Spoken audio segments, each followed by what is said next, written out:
વિસનગર ઉત્તર ગુજરાત દિવ્યાંગ સંઘ para sport association Mehsana sport authority of Gujarat દ્વારા ખેલ મહાકુંભ યોજાયો હતો। વિસનગર ઉત્તર ગુજરાત દિવ્યાંગ સંઘ Visnagar para sport association Mehsana sport authority of Gujarat દ્વારા સ્પેશિયલ ખેલ મહાકુંભ 2025 અંતર્ગત મહેસાણા જિલ્લા કક્ષાએ યોજાયો હતો। લાંબી કૂદ, ચક્ર ફેંક તેમજ ગોળા ફેંક, ભાલા ફેંક, 100 મીટર તેમજ સહિતની વિવિધ રમતો રમાડવામાં આવી રહી છે। તેમાં 221 ખેલાડીઓએ ભાગ લીધો છે। દિવ્યાંગોને અંતર્મનથી જે ઉર્જા પડી રહી છે તેને જગાડવાનું કામ સરકારનો અભિગમ છે કે દિવ્યાંગો રમત ઉત્સવથી આંતરરાષ્ટ્રીય સુધી ગામ, તાલુકો અને જિલ્લા, રાજ્ય, દેશ, વિશ્વમાં નામ રોશન થાય તેવો અભિગમથી સરકારનો દિવ્યાંગ માટે પ્રયત્ન કરે છે। આ ખેલ મહાકુંભની વધુ શું માહિતી આપી રહ્યા છે તે સાંભળો। જે કે ગુજરાતી સાથે જીગર પટેલ, વડનગર। હું વડનગરથી મહાશક્તિ વિકલાંગ કલ્યાણ સંઘમાંથી આવું છું। હું સાયકલ અને વ્હીલચેરમાં ભાગ લીધો છે। હું 10 સાલ પહેલો બીજો નંબર લાવું છું અને આ નંબરથી અમને જે પૈસા મળે એનાથી અમે આગળથી કામ કરીએ છીએ અને સુરેખાબેન અમને હેલ્પ બી કરે છે।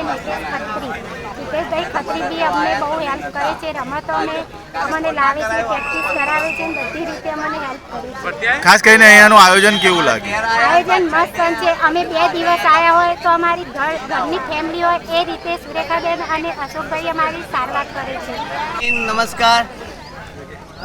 દિવ્યાંગ ખેલ મહાકુંભ કુવાસણા બહુ સરસ મજાનું આયોજન કર્યું। સવારે નાસ્તા પાણી પણ પૌષ્ટિક, સારી રીતે કોઈ પણ પ્રકારની તકલીફ નહીં પડે એવી રીતે મેદાન પણ સાફ સુથરું કરેલું છે અને એની અંદર ખૂબ જ આનંદ થાય છે કે જે ભાગ લઈ અને અમે આગળ જઈ શકીએ। દરેક દિવ્યાંગ મિત્રો એ સાથે સરસ રીતે એ ભાગ લઈ ચૂક્યા છે। એટલે ખૂબ બહુ જ સરાહનું કામ છે આ દિવ્યાંગ મિત્રો જે ખેલ મહાકુંભની અંદર જે અકલ્પનીય છે કે જ્યાં દિવ્યાંગ મિત્રો અહીંયા મેદાનની અંદર આ રમત રમી રહ્યા છે। તો આભાર। ઉત્તર ગુજરાત દિવ્યાંગ કલ્યાણ સંઘ વિસનગર દિવ્યાંગ સેવા પરિસરની અંદર આજે અસ્થિ વિષયક દિવ્યાંગજનોનો સ્પેશિયલ ખેલ મહાકુંભનું આયોજન કરેલ છે।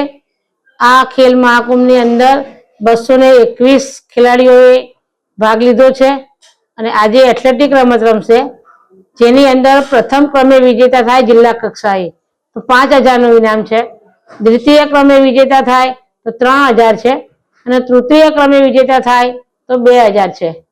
આ ખેલાડીઓ પૈકી પ્રથમ ક્રમે આવેલા ખેલાડી રાજ્ય કક્ષાએ રમવા જશે। ત્યાં પ્રથમ ક્રમે વિજેતા થનાર ખેલાડીને 10,000 ઇનામ, બીજા ક્રમે વિજેતા થનારને 7,000 અને ત્રીજા ક્રમે વિજેતા થનાર ખેલાડીને 5,000નું ઇનામ પ્રાપ્ત થાય છે।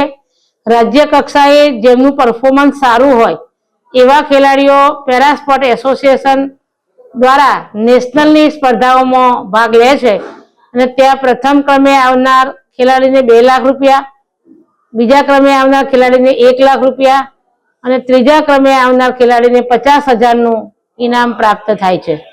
આ રીતે નેશનલમાં રમ્યા બાદ તેઓ ઇન્ટરનેશનલ માટે પસંદગી પામે છે અને ઇન્ટરનેશનલમાં જે મેડલ લાવે એ લોકોને ગુજરાત સરકાર અને ભારત સરકાર એમની અલગ અલગ યોજના પ્રમાણે એમને પુરસ્કાર આપે છે।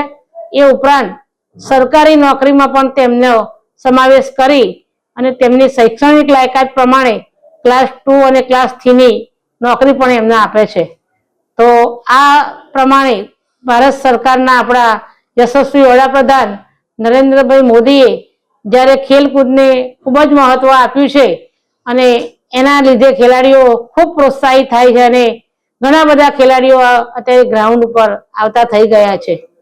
ભવિષ્યની અંદર પણ પેરા સ્પોર્ટ એસોસિએશન દ્વારા અહીંયા આપણે જે ભારતની અંદર જે એશિયન ગેમ થવાની છે એની પણ અમે અત્યારે પૂર્વ તૈયારી હવે કરી રહ્યા છીએ।